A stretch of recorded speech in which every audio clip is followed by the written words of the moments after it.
You're listening to the Daily Sales Tips Podcast, and I'm your host, Scott Ingram. Today, I've got the second half of Jeff Bajorek's Phone a Friend tip. You can go back and listen to the first tip in tip number 74. Here he is. Now, the last time I was on this podcast, I encouraged you to phone a friend.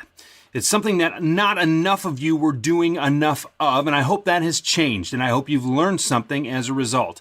Now, I want to take a little spin on that.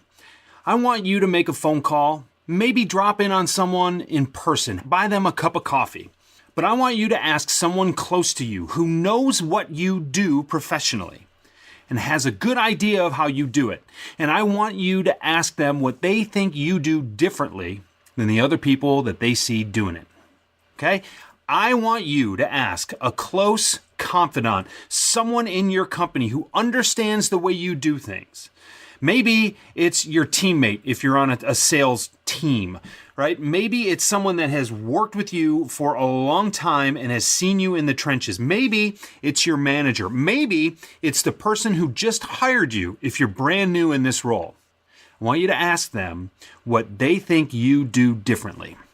Why? Because it's valuable. It's valuable to understand how you approach things differently than other people do, because that will help to underscore competitive advantages that you have and that you can continue to give yourself if you only realize that you do them. See, here's the catch. You have to ask somebody because most of you don't realize what it is that makes you so successful at what you do. You take those things for granted because that's the way things come naturally to you. Maybe that's the way someone taught you, and your default assumption is that that's the way everybody does it. I've learned this in my career, and everybody I have pointed this out to, when they go and ask somebody else, inevitably learns something that is beneficial to their approach and their ability to make sales going forward. So this is a little tricky. You got to get a little vulnerable with someone that you trust. And you have to ask them what they see you doing that is different from the other people that they see doing it. This kind of information is invaluable to you if you can use it. But you can't use it unless someone tells you, and no one will tell you if you don't ask.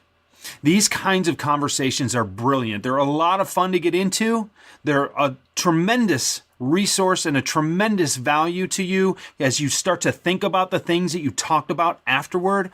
But these are the things that separate the really, really great from those who just show up every day, punch a time card, and collect a commission check, a small one, every once in a while.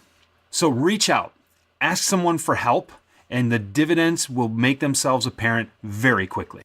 Personally, I think this tip is pretty epic. I've done this a number of times in my career, and it has served me incredibly well each time. I'm actually going to do it again this week thanks to Jeff's prompting. But tips like these are only valuable if you actually do them. I sincerely hope you'll do what Jeff suggests. We'd love to hear some of the feedback that you get. So join the conversation at dailysales.tips/81 and tell us about your experience. Then do yourself a favor and join Jeff's mailing list. Jeff gave us the number one tip in Q1, and something tells me this one is going to be in the running for the top tips of Q2. His email newsletter is just as valuable, so hit the link at dailysales.tips/81 and join it today. You can thank me later. Then come back tomorrow for part 4 of Dale Dupree's 5-part series on his reason theory of sales.